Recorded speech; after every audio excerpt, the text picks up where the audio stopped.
El dinosaurio. Cuando despertó, el dinosaurio todavía estaba allí.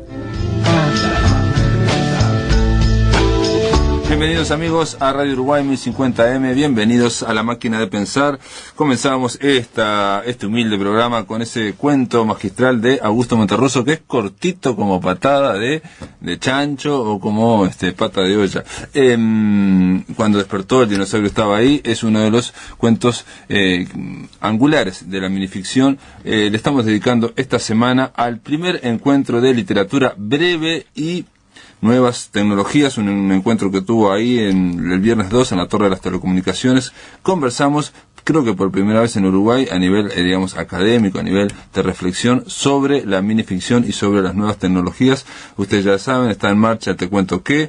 Pueden enviar SMS contando una historia, narrando algo al 827, o pueden simplemente plasmar cosas que quieran plasmar, y si a los jurados les gusta, pueden entrar. El jurado en esta ocasión se trata de Henry Trujillo, se trata de Claudia Mengual y de Javier Rica, tres escritores que van a definir quién va a ganar la netbook y quién va a ganar la tablet Samsung Galaxy, que son los dos premios que va a haber en esta ocasión, uno para el premio bicentenario y otro para el premio común, el primer premio de Te Cuento Que. El segundo y el tercero se llevan un celular y de última generación, y después los 10 finalistas una tarjeta de prepaga de Antel. Los 100 mejores minicuentos van a ser publicados en un libro, en un mini libro. Quiero decirles, amigos, que vamos a regalar este programa, igual que hicimos ayer, 5 mini libros de Te Cuento Que del 2010. Se trata de los 100 mejores minicuentos del 2010. El cuarto concurso, estamos ahora en el quinto concurso. Así que llamando al 2915-7962 o 2915-7891, o enviando un SMS al 099-780066, pueden conectarse ahí con la producción de este programa y a ver si tienen suerte de ganarse un mini libro del Te Cuento Que. Quiero decirles también, no lo saludé, que tenemos a Gonzalo Gervás en controles de emisión ahí, mandando sus SMS al Te Cuento Que, y tenemos a Flaco Germán en la puesta a punto en la producción. Y ahora los invito, si ustedes quieren, a escuchar un fragmento de ese encuentro que hicimos, el primer encuentro de literatura breve y nuevas tecnologías. En esta ocasión es una cosa bastante breve. Vamos a escuchar a los escritores Claudia Mengual, Henry Trujillo y Javier Rica, los nuevos jurados, los jurados de el Te Cuento Que 2011, conversando, qué implica ser jurado de este certamen tan singular. Buenas tardes, gracias por estar aquí. Tengo que agradecer a Pablo porque en realidad el hecho de estar integrando esta mesa con Javier y con Henry, en el caso de Henry, admirado escritor, aunque yo sé que le da un poquito de pudor, y en el caso de Javier, un debe todavía para mí como escritor, porque no lo he leído, pero lo haré. Y la alegría de estar compartiendo también esto de aquí con ustedes y todo lo que sea estimular la escritura en un país de cuentistas y en un país en el que hay resistencia editorial a publicar cuentos. Quizá también una de las razones por las que hay tanta respuesta a las convocatorias de los concursos sea también que las personas necesitan ver sus cuentos considerados, evaluados y eventualmente publicados, que no sé si será este el caso, pero también habrá publicación. Sí. Ese es quizás es uno de los premios más importantes, ver los cuentos publicados. Yo quiero decir que aprecio la brevedad en todos los órdenes de la vida. Generalmente la asocio con la sencillez, y la sencillez con la elegancia, y me parece que cuando una persona tiene sus ideas bien elaboradas no necesita ni de discursos floridos ni de exceso de palabras. Y por tanto también estoy contenta de apoyar esta iniciativa que va de la mano de las nuevas tecnologías, algo que me parece interesante cuando estamos discutiendo el futuro del libro, el advenimiento del libro electrónico, y yo soy una convencida de que son distintos formatos, distintas modalidades que van a coexistir, y que mientras estemos nosotros aquí, los que nos hemos criado oliendo el papel y tocando y percibiendo su textura y colocando cosas entre las páginas, y si nosotros logramos transmitir esas emociones sensoriales y afectivas a quienes vienen después, hay libro en formato papel para rato, pero bienvenido también el formato electrónico que nos va a permitir un acceso a la información mucho más amplio y probablemente más democrático en el futuro. Entiendo el desafío de un microtexto como la búsqueda de la condensación. Y en la condensación yo creo que hay, en primer lugar, concisión, es decir, brevedad. Hay también una precisión, la posibilidad de encontrar las palabras justas, algo que como ejercicio es fantástico y que a la manera de Flaubert deberíamos practicar, no solamente para escribir, sino también para expresarnos en nuestro quehacer diario. Y finalmente la capacidad de sugerencia. Nosotros debemos encontrar en un microrrelato un poder connotativo que va a estar dado por muy poquititas palabras. Entonces, la condensación me parece que es la meta de este trabajo.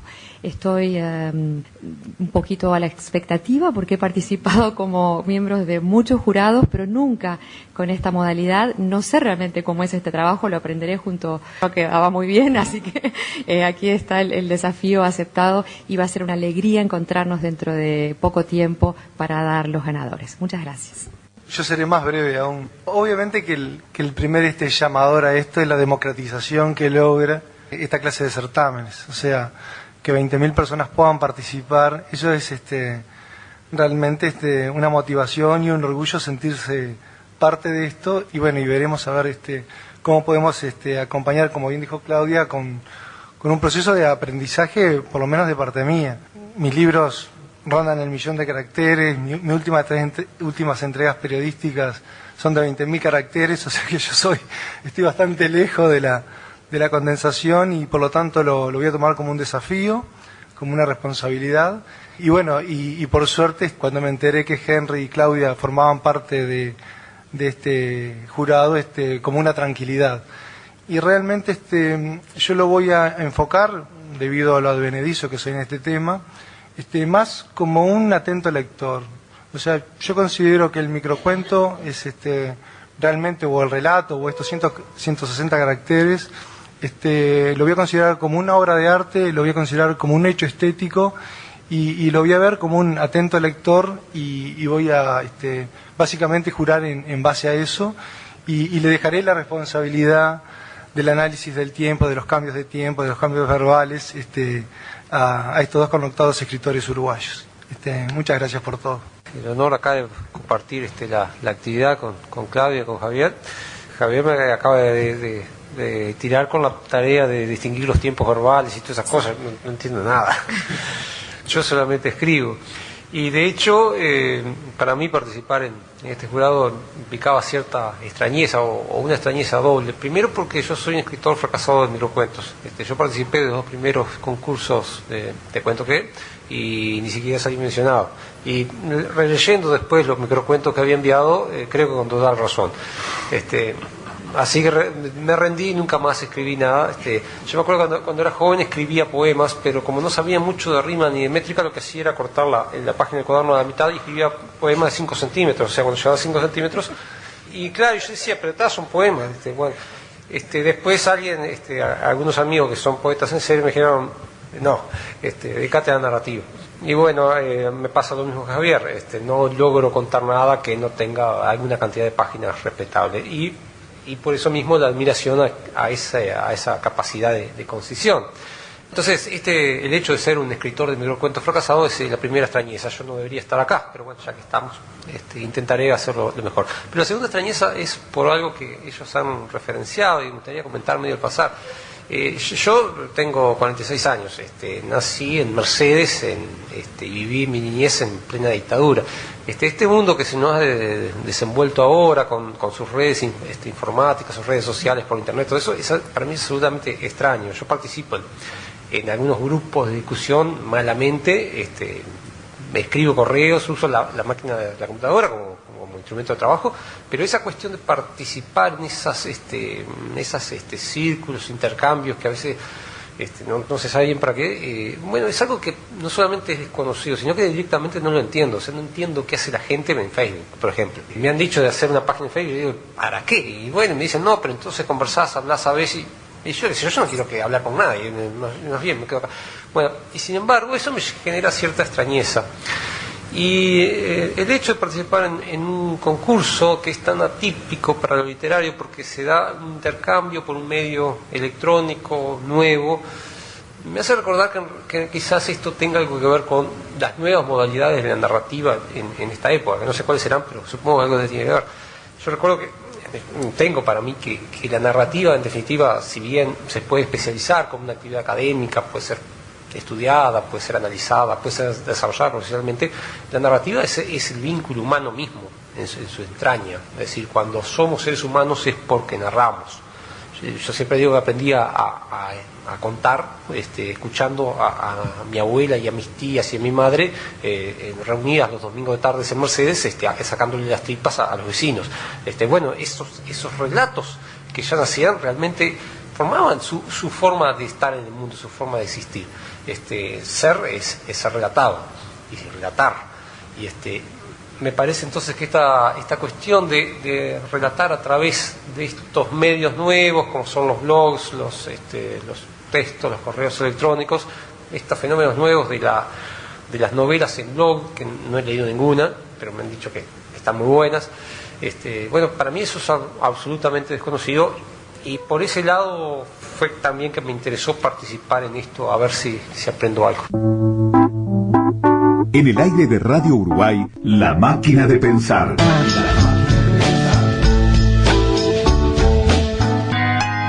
Muy bien, continuamos en La Máquina de Pensar, repasando el primer encuentro de literatura breve y nuevas tecnologías. Ahora le toca el turno a Rafael Courtoisí, que aprovechó el evento para presentar su antología de microrrelato uruguayo del siglo XXI. Estas son las palabras de Rafael Courtoisí.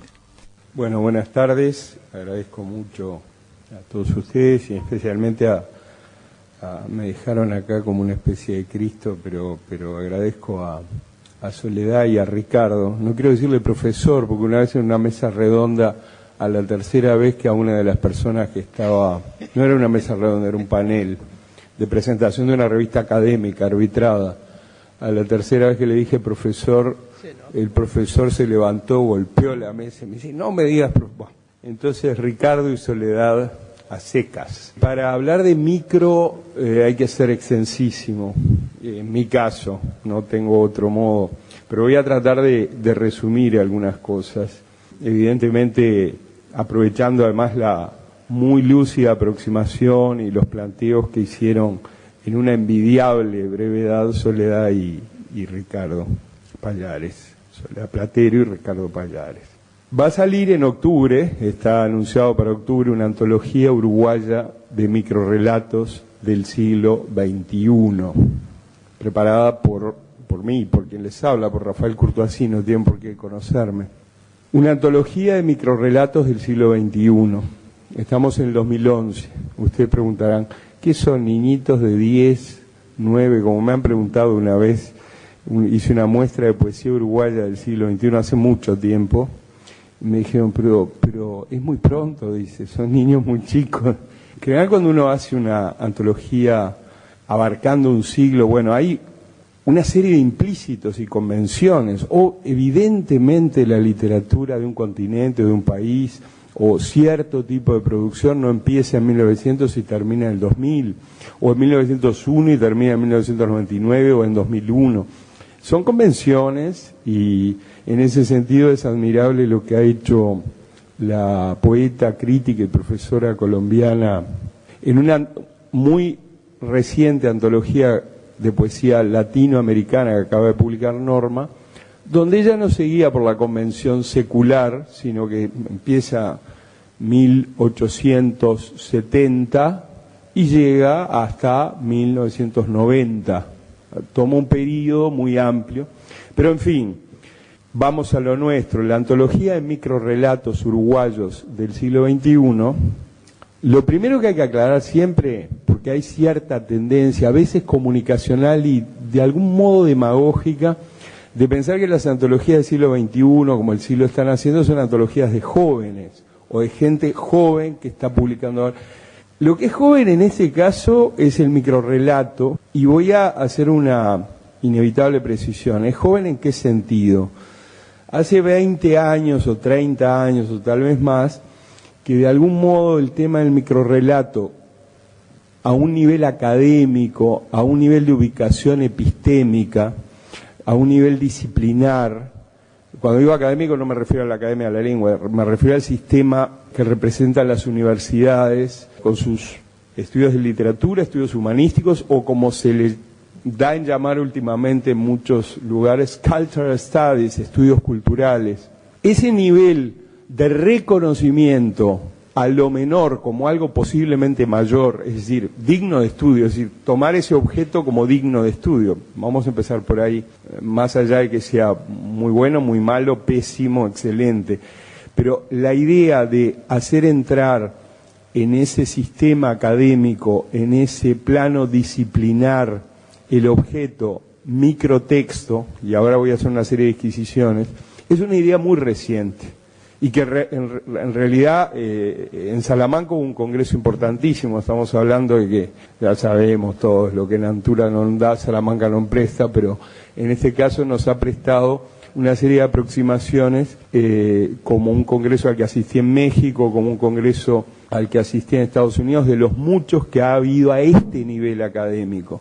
Entonces digo, ¿qué es lo reciente en el microtexto? Es la consideración de este fenómeno microtextual asociado a las nuevas tecnologías o no, como un fenómeno reciente en términos de ubicación disciplinar. Y en ese sentido es que se construyó, se armó esta antología de microrrelatos uruguayos del siglo XXI, porque van a ver que hay gente de todas las edades.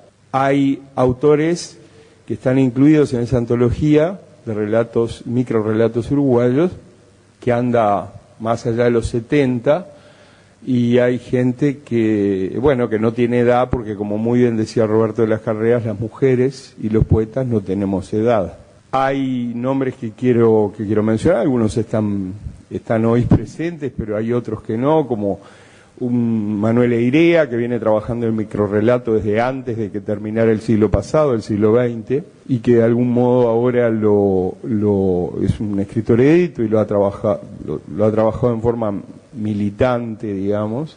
Es alguien que proviene de las filas del mítico taller de Mario Lebrero, es un escritor, no me importa que sea muy o poco o demasiado conocido. Está también Fernando Villalba, finalista del Premio Planeta de España, un escritor que tiene una novela y que trabaja en general a un nivel novelístico, pero que sin embargo es inminente la aparición de su libro de microrrelatos. Fernando Villalba, finalista del Premio Planeta España, está incluido. Anita Luxemburg, que ya tiene 2 libros publicados. Leoní Garicoy, que hasta ahora tiene una cantidad considerable de libros publicados en poesía y que de algún modo está aquí presente en términos de microrrelato. Las edades son muy diversas, las edades cronológicas. No me voy a meter en otro tipo de edades. Pero esos microrrelatos fueron escritos en el siglo XXI con esa conciencia que el microrrelato de algún modo es una forma legitimada de expresión, y en Uruguay de pronto en vías de legitimación. Y como en las novelas ocurre, hay novelas eximias y hay novelas espantosas, hay cuentos excelentes y cuentos espantosos, hay cuentos medianos y cuentos muy buenos, en fin, y hay microrrelatos excelentes y microrrelatos espantosos. La antología uruguaya de microrrelatos del siglo XXI entonces es del siglo XXI porque pertenece a un grupo de escritores uruguayos que por supuesto puede ser ampliado, que han escrito sus microrrelatos en este siglo, independientemente de su historia anterior o incluso su ejercicio creativo, literario presente. Los han escrito con lo que yo llamo una cierta conciencia de esa legitimación genérica, y a propósito no quiero hablar de subgénero. En otro sentido, yo conozco a SUA y he ido a estos congresos. Yo creo que hay cierta confusión. Las formas micro existieron siempre, mucho antes de que existiera eso que llaman, lo que hemos tenido que trabajar de reactores creativos para defendernos en las reuniones de amigos, en otra época sobre todo, ahora ya se dice que la publicidad es la poesía de los negocios. Eso ya en sí mismo es un microtexto. Pero cuando digo microtexto, digo, existieron siempre y existieron en diversos géneros.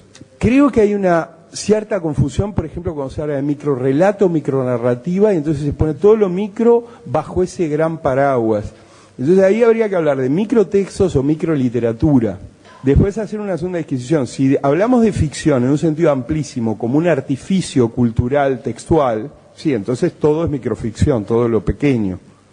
Pero si hablamos de ficción, como se ha consagrado disciplinarmente, como de algún modo, no digo un sinónimo, pero algo muy relacionado a lo narrativo, habría que distinguir entre microficción y poema brevísimo, o microrelato y poema breve, entre microrelato y aforismo. Y acá es donde nos entroncamos, no me voy a ir a 600, 700, 800 años antes, voy a ir al siglo pasado, al siglo XX, que lamentablemente he vivido una parte de él, lamentablemente me hubiera encantado nacer en este siglo. Entre otras cosas no estaría hablando acá y me perdería esta oportunidad de verlos. En el siglo XX, Ludwig Wittgenstein, alguien que podemos calificar, con cierta premura de esta brevedad como filósofo del lenguaje, pero me gustaría mejor decir filósofo a secas, trabaja hace muchísimo tiempo el microtexto ensayístico, una discursividad filosófica, pero además de un rigor formal enorme, trabajada en aforismos. El Tractatus Logicus Philosophicus está trabajado como aforismos que articulan uno con otro, planteando un texto profundísimo, muy grande. Cuando vean el Tractatus por ahí van a ver que en su edición alemana es voluminoso, y cuando uno consigue una traducción es todavía más voluminoso. Y si conseguís una versión bilingüe, sin embargo, el Tractatus está planteado en forma de aforismos. Y evidentemente no son microrelatos lo que hace Wittgenstein, por lo menos a ese nivel. Ojo, van a encontrar en internet, hablando de nuevas tecnologías, busquen Wittgenstein, Ludwig, igual que Beethoven, y van a encontrar una serie de selecciones en español aforísticas, donde se mezcla todo tipo de cosas, desde el pensamiento que puede plantearse como un microensayo, hasta el microrrelato, porque de algún modo hay un elemento anecdótico. Ahora, yo haría esa distinción por lo siguiente: a nivel de una resignificación genérica que habría que hacer a fines del siglo XX y principios del XXI, uno plantearía que lo narrativo, la narración, la ficción, tiene que ver con la construcción de un tiempo ficcional y con el uso o un uso preponderantemente denotativo del lenguaje. Evidentemente lo connotativo está, y están todas las funciones que planteó Jacobson del lenguaje en todos los textos de creación, pero quiero decir, a grandes rasgos, en un microrrelato uno encuentra lo mismo que en una novela, solo que pierde menos tiempo, y si es malo te das cuenta más rápido. ¿Cuándo empieza este proceso de legitimación? Yo me atrevo, como cuando uno dice, ¿cuándo empieza la posmodernidad y cuándo termina? ¿Cuándo termina el siglo XX? Dicen que termina cuando caen las torres, cuando tiran abajo las torres. Yo postulo que termina la posmodernidad cuando tiran abajo las torres, pero eso es otro tema para otro congreso que Pablo Silva Olazábal probablemente organice con esa capacidad, esa destreza enorme. ¿Cuándo empieza esta legitimación? Yo creo que no empieza con Monterroso, empieza antes, pero Monterroso, a quien tuve el honor de conocer personalmente y de reportear, era un hombre breve, de altura, era bajito, era el típico, tenía el fenotipo típico maya. Ustedes van a México y está todo mezclado como estamos acá, como está toda Latinoamérica, pero aún así uno puede distinguir el mexica, el del Valle de México, el de Tenochtitlán, y el de la etnia maya. Cuando vas a Centroamérica son más chiquitos, más gorditos, con cara redonda. ¿Vieron las cabezas olmecas perdidas en la selva, perdidas o encontradas? Ese rostro más bien rechonchito. Para que se hagan una idea, Armando Manzanero, ¿le suena? Bueno, Armando Manzanero es el típico maya. El Tito Monterroso, Augusto Monterroso, es el típico maya y es guatemalteco. Tuvo que radicarse en México por un tema político, exilarse en México por una cuestión política, cosa muy rara en Latinoamérica, ¿no? Y es un tipo breve, es un tipo que era, es porque parece que lo estoy viendo, murió, sí, pero las veces que lo traté, claro, es un tipo más bien bajito, y además con una inclinación al humor y al chiste que tiene que ver justamente, no hace falta leer aquel hermoso libro de Bergson, La risa, para plantear una cosa, es el cuento, lo dice la Landricina de una manera tal vez un poco más amena incluso que Bergson. El cuento es una cosa y el chiste es otra. El chiste tiene un mecanismo muy rápido y contextualizado, además ya estás un poco predispuesto a reírte o a sorprenderte. Él se hace sacar una foto a Augusto Monterroso con un tipo de 2 metros y pico, una especie de basquetbolista, y lo hace publicar en un periódico mexicano. Y le pide al amigo periodista que ponga esta leyenda al pie de la foto. El escritor guatemalteco Augusto Monterroso al lado de un hombre de estatura normal. Y eso está publicado y ves la foto, es impresionante, porque claro, en la foto vos no sabés que el otro tiene 2 metros 10. Entonces Monterroso parece un enano. Y Monterroso jugaba con eso y decía que él escribía formas breves. Tiene en la letra E un texto, dice, hoy pude escribir 2 líneas, me siento un Balzac. Él trabajaba la forma breve, pero no por trabajar la forma breve la legitimó. Yo creo que hubo, sobre todo a nivel latinoamericano, de estudios culturales iberoamericanos en español, en un ámbito más amplio, en lenguas romances, cuando en Sei proposte per il prossimo milenio, Italo Calvino, preparando lo que iba a ser, que fue frustrado, sus ponencias en las Charlotte Eliot Norton Lecture de la Universidad de Harvard, en levedad habló y citó a Monterroso. Todos sabemos que Calvino es un escritor absolutamente reconocido por su mirada reflexiva, crítica sobre el mundo, sobre la cultura y en particular sobre la literatura. Una vez que Calvino, intelectual italiano reconocidísimo y considerado por ese sistema académico como uno de los nuestros, entre comillas, lo digo irónicamente, una vez que señala a Monterroso, y el cuento El dinosaurio va a ser citado en esta tarde muchísimas veces, el famoso cuento El dinosaurio, lo cita como un ejemplo, empieza a legitimar 2 cosas. Primero a Monterroso, la fama de Monterroso crece enormemente después que lo señala Italo Calvino, y rebota en Borges, etcétera, etcétera. En segundo lugar, empieza a legitimarse a nivel académico, a nivel epistémico, a nivel disciplinar, ese microobjeto. Hasta ese momento era una artesanía, empezó a ser un arte. ¿Por qué ocurren estas cosas en los medios académicos donde se trabaja racionalmente? Bueno, ocurren porque las cuestiones de prestigio tienen que ver con aquello que habló el sociólogo Pierre Bourdieu, habla de capital simbólico. Creo que el desplazamiento, esa señalización que hace Italo Calvino en las 6 propuestas para el próximo milenio de Augusto Monterroso, es la que empieza a legitimar en el mundo latino, quiero decir, en la anglosajona hay otros caminos, de hecho caminos tan diversos y que se desarrollan de un modo tan diverso en esa legitimación que le llaman sudden fiction, ficción súbita, a textos que nosotros no le llamaríamos microrrelatos, porque tienen de pronto 3 páginas, 2 páginas. Entonces, el fenómeno es diferente, sin embargo sí son microrrelatos.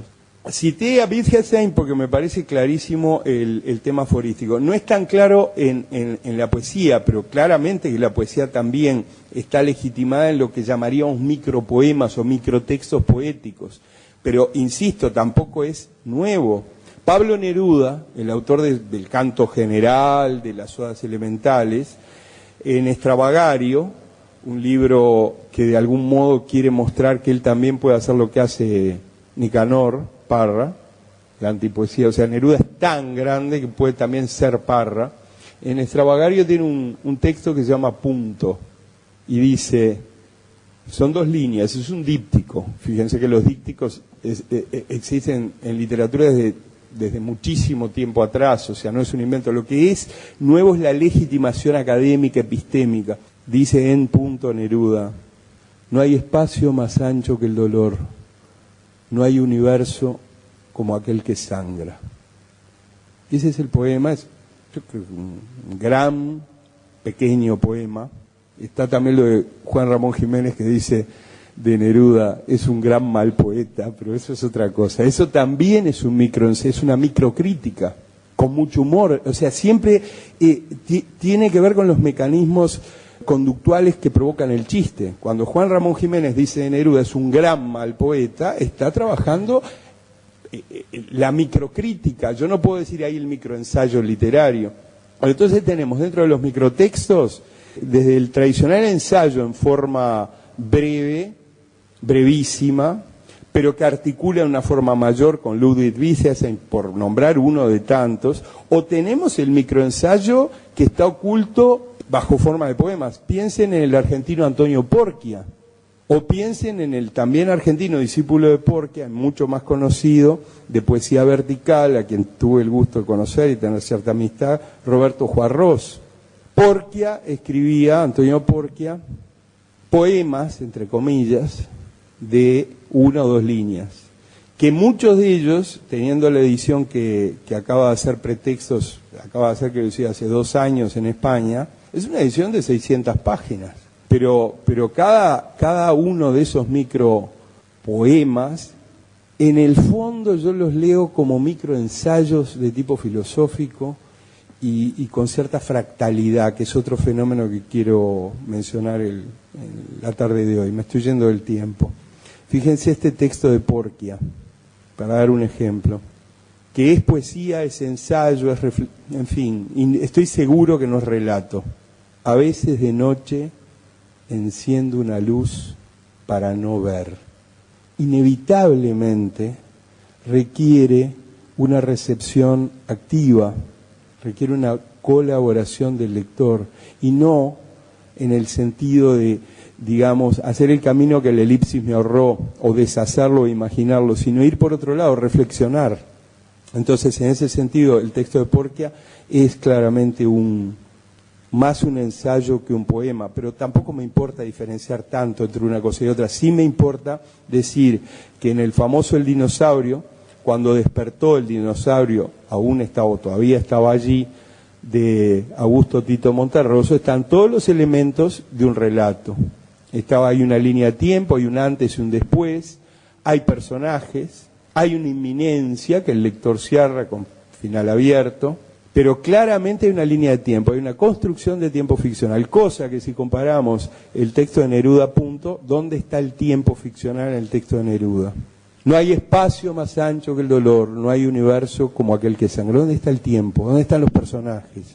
Y utiliza una forma impersonal en las dos líneas. Es muy difícil reducir eso a narrativa y decir eso es microficción en el sentido de ficción como narrativa. Sí es un artificio, porque toda la cultura es un artificio, y porque la escritura, sea en soporte celulósico, en papel, o sea en soporte de rayos catódicos de los viejos monitores, o sea en soporte de cristal líquido, es un artificio. Esto no lo digo yo, lo dice el teórico Walter Ong, y es un hecho obvio, es una tecnología la escritura. Bueno, para ir cerrando este asunto, les cuento 2 anécdotas atribuidas a Monterroso. Una, obviamente Monterroso se decía y se desdecía constantemente, y eso lo permite la forma breve. Dice, sí, hay quien dice en México que el dinosaurio, vuelvo a repetir, eso es lo bueno de este congreso, se puede repetir de memoria millones de ejemplos. Cuando despertó el dinosaurio todavía ahí. Sí, es verdad, Curto, así dicen que en México acá son muy maliciosos y dicen que se lo dediqué a mi suegra, cuando despertó otra anécdota, una reunión en una embajada, todo el mundo hablando del famoso cuento del dinosaurio de Monterroso, y qué genialidad, y qué el Tito, y qué chispa, y viene un agregado militar con copa en mano y todo, y se agrega al grupo de intelectualoides, intelectuales y aspirantes a diplomáticos, y dice, el dinosaurio de Monterroso, sí, en estos meses lo estoy leyendo. Lo cual, ojo, parece un chiste y parece un micro relato, y en realidad, este agregado militar de pronto era un gran defensor del microrrelato, y estaba leyendo realmente, porque el tema del microrrelato es que exige un tiempo de construcción creativa a través de lo que Humberto Eco llama cooperación interpretativa del lector, mucho más largo que una novela. Y vamos a hablar, uno siempre es odioso cuando da ejemplos, pero Hay novelas de 400 páginas que llevan poquísimo tiempo de lectura y que se dejan y se olvidan, uno va y las canjea, en fin, las regala. Y el poema de Antonio Porquia, yo lo sigo leyendo, y probablemente ese agregado militar le había ocupado meses leer ese micro relato El dinosaurio. Insisto, el poema de Antonio Porquia yo lo voy leyendo, no digo todas las noches, pero muchas noches. A veces de noche enciendo una luz para no ver.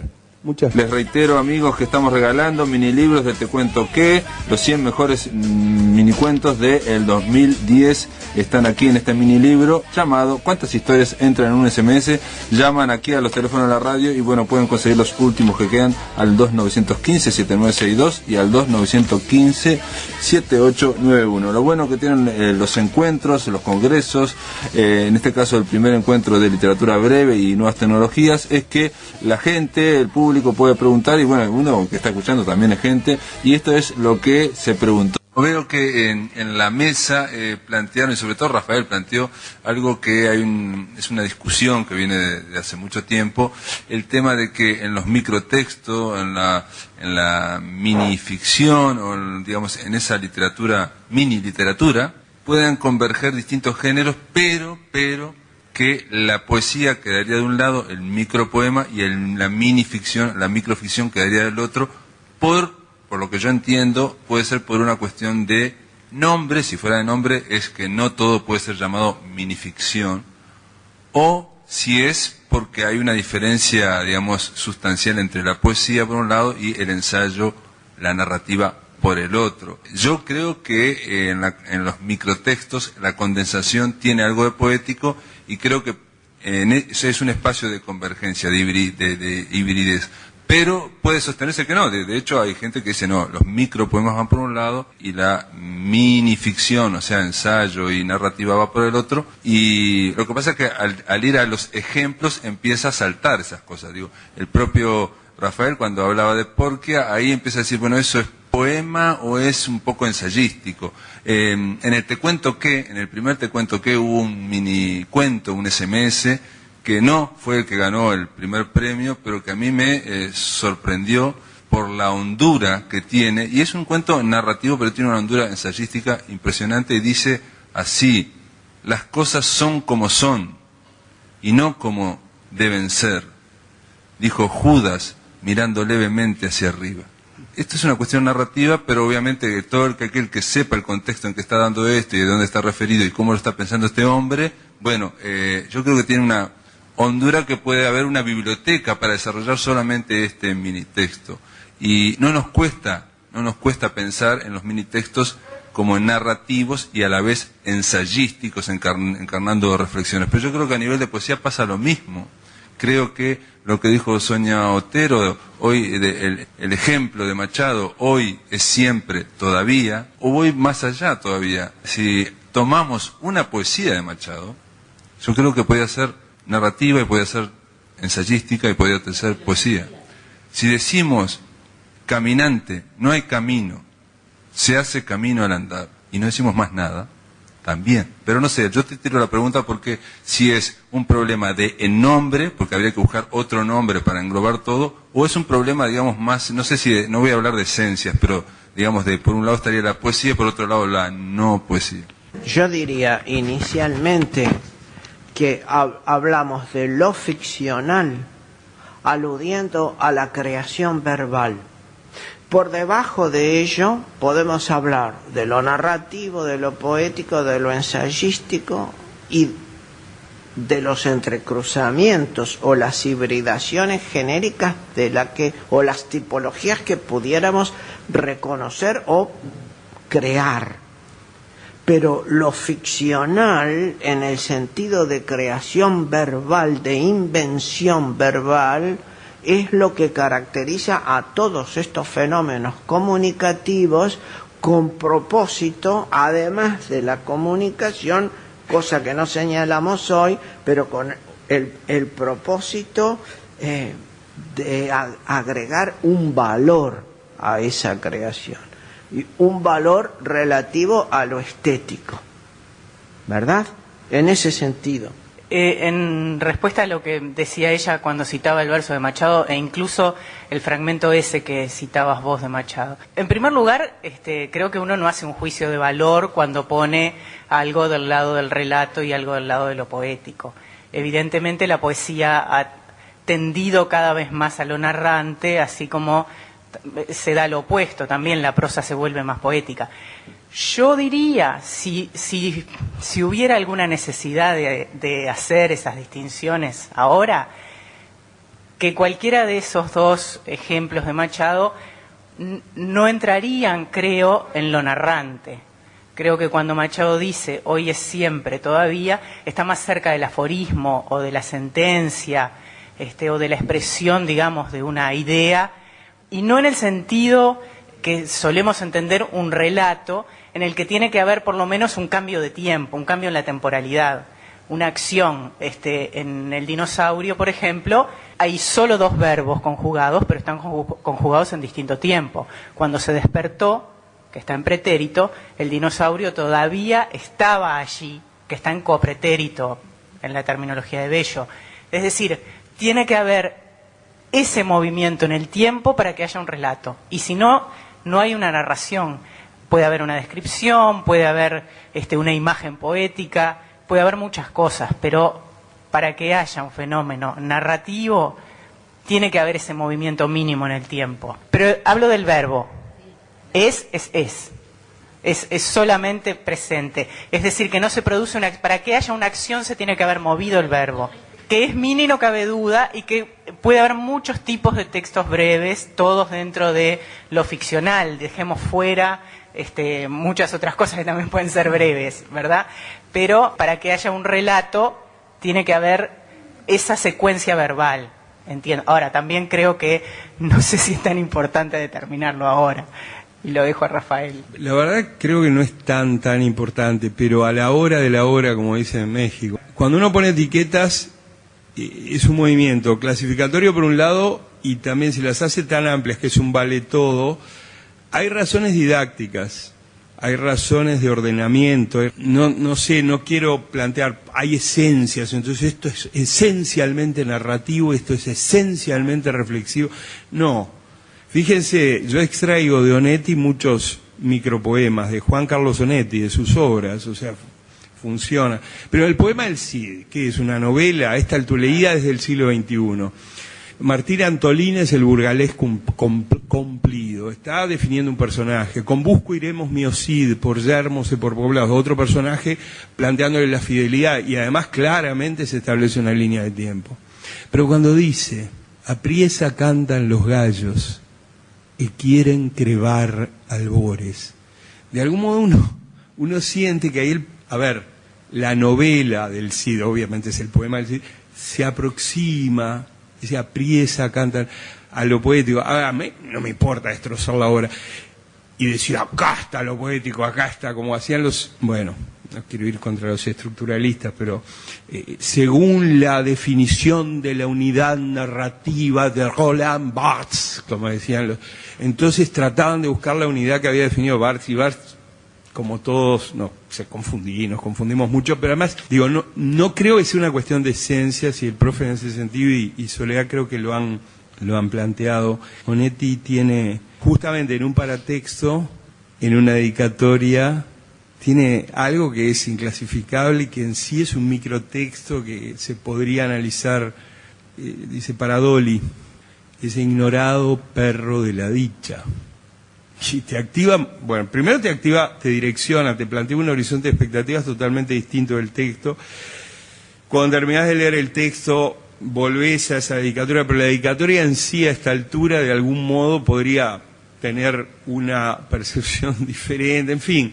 Lo que quiero decir, no creo que sea tan una cuestión de esencias, pero el entomólogo inevitablemente tiene que ordenar cosas, el profesor también, pero el editor a la hora de editar o el antólogo, yo quizás dije, voy a poner una etiqueta que es microrelato o microficción en el sentido que acaba de plantear Ricardo, o microtexto, porque era un vale todo demasiado problemático. ¿Problemático en qué sentido? En el sentido de la propuesta multiautoral que yo iba a dar a un lector. Entonces debía recortar para una antología etimológicamente es eso, un ramo, una selección, un florilegio. Entonces preferí ponerle microrrelato, pero en definitiva creo que tienen ese valor para saber de qué, para poder entendernos más. Pero sin duda se va a volver durante toda la jornada al planteo qué es qué. Y en definitiva lo que va a importar es la calidad literaria. Poema conjetural de Jorge Luis Borges claramente funciona como un cuento, como un poema en términos, como un poema tradicional en términos métricos, incluso, en muchísimos procedimientos retóricos que son propios de la poesía. A la hora de la hora, poema conjetural, léanlo como quieran. Mecánica popular de Raymond Carver aparece en antologías de poesía y aparecen antologías de relato, y me tiene sin cuidado, y de algún modo es un poema y es un micro, es decir, que es breve, no es tan breve.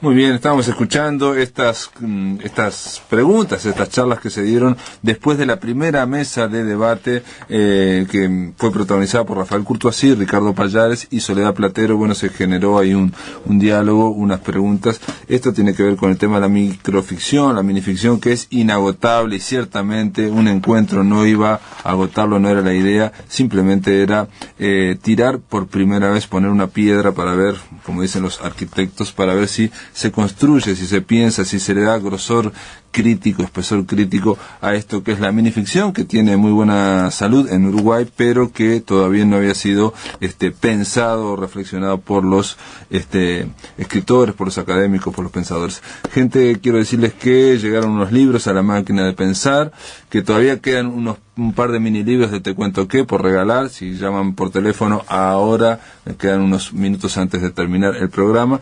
Pero a la mesa nos llegó La República Ballista de Gerardo Caetano. Es un libro, un trabajo de Gerardo Caetano que le insumió mucho tiempo y que acaba de publicar Ediciones de la Banda Oriental, los debates entre las dos grandes familias ideológicas, los republicanos y los liberales, que configuran el escenario de la institucionalidad uruguaya de principios del siglo XX. También recibimos un libro que no tiene nada que ver con el de Gerardo Caetano, que es Los Mutantes. Vuelven los Mutantes, un libro de Marcos Ibarra, que es un libro de humor y que tiene una serie de dibujos. Obviamente es una especie de más cercano al cómic o a la historieta, al estilo Mafalda. Tiene un humor, para mí, Marcos Ibarra, que a mí me hace recordar muchísimo a Aquino. El primero, Los Mutantes, estuvo notable, y este es Los Mutantes 2, Vuelven los Mutantes. Es un libro editado por Yao Gurú. También recibimos la revista América 21, ustedes ya saben, es un proyecto que viene de Venezuela, pero que no está hecho en Venezuela. Se trata de una revista en la cual hay artículos de Bolivia, de Ecuador, de Argentina, de Venezuela, de Uruguay, de Paraguay. En concreto, sobre Uruguay hay un artículo de Georgina Rodríguez y Darío Rodríguez sobre la emergencia de un nuevo movimiento estudiantil. Esto obviamente tiene que ver con el Congreso de Estudiantes de América Latina y del Caribe, que ocurrió hace relativamente poco aquí en Montevideo. Otros títulos, Libia bajo las garras de la OTAN, más grave la crisis que en el 2008, Bitácora, Bolivia, protesta social e injerencia extranjera, en Argentina un contundente triunfo de Cristina Fernández de Kirchner, Ecuador, nos esclavizaron y explotaron en nombre de la libertad, en fin, Paraguay impulsa la televisión pública, una serie de artículos que están aquí, y la tapa de América 21 tiene que ver con la amenaza de la depresión mundial, UNASUR actúa contra la crisis. Esto tiene que ver con la crisis mundial.